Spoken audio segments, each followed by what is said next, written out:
महाविकास आघाडीमध्ये 48 पैकी 44 जागांवर एकमत, उर्वरित 4 जागांवर मल्लिकार्जुन खरगे आणि राहुल गांधी निर्णय घेणार. काँग्रेसमध्ये जातपात कधी पाहिली जात नाही. विरोधी पक्षनेते विजय वडेट्टीवारांची प्रतिक्रिया. उद्यापर्यंत तिकीट वाटप जाहीर होईल, वडेट्टीवारांची माहिती.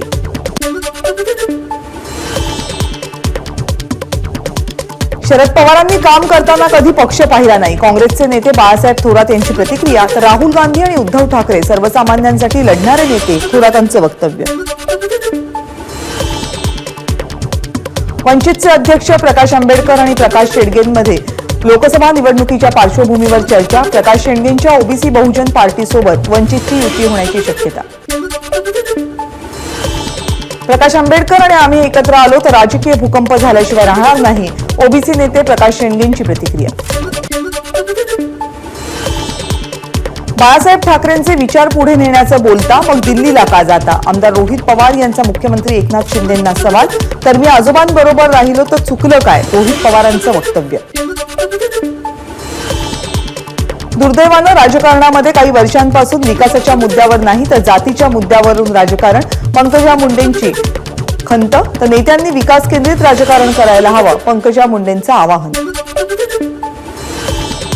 शिवाजीराव आढळराव पाटील 26 मार्चला राष्ट्रवादी काँग्रेसमध्ये प्रवेश करणार. शिरूरमध्ये महायुतीचाच विजय होणार, आढळराव पाटील यांचा निर्धार.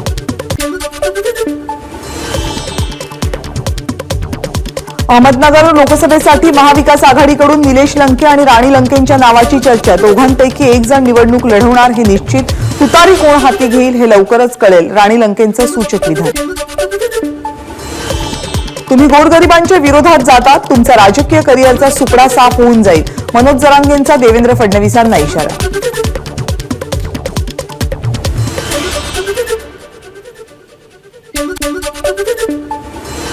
आणि यानंतरच्या बातम्यांचा आढावा घेऊयात विदर्भामधून.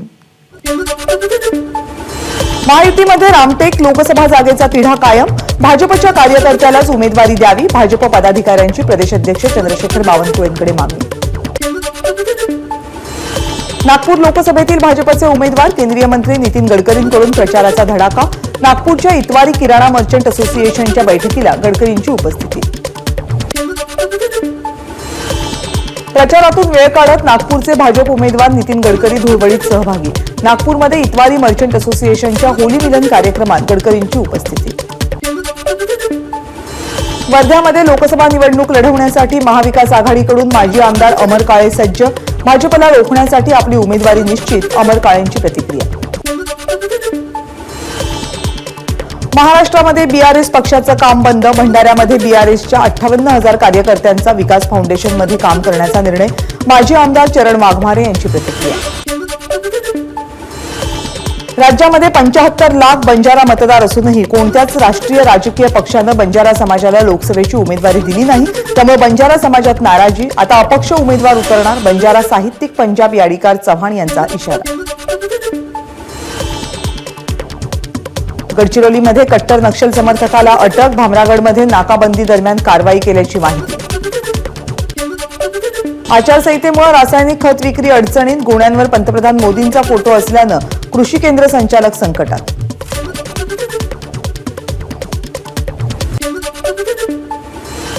आणि यानंतरच्या बातम्या पाहूयात मराठवाड्यातून. बीडमध्ये राष्ट्रवादीच्या शरद पवार गटातील कार्यकर्त्यांची बैठक. बजरंग सोनावणे, ज्योती मेटे यांच्या संभाव्य उमेदवारीवरून नाराजी. आधीपासून पक्षात असलेल्यांना उमेदवारी द्यावी, कार्यकर्त्यांची मागणी. बीड लोकसभेच्या उमेदवार पंकजा मुंडे 2 दिवसांपासून बीड जिल्ह्याच्या दौऱ्यावर. भाजप आमदार लक्ष्मण पवार आणि ठाकरे गटाचे माजी आमदार बदामराव पंडित यांची पंकजा मुंडेंनी घेतली भेट.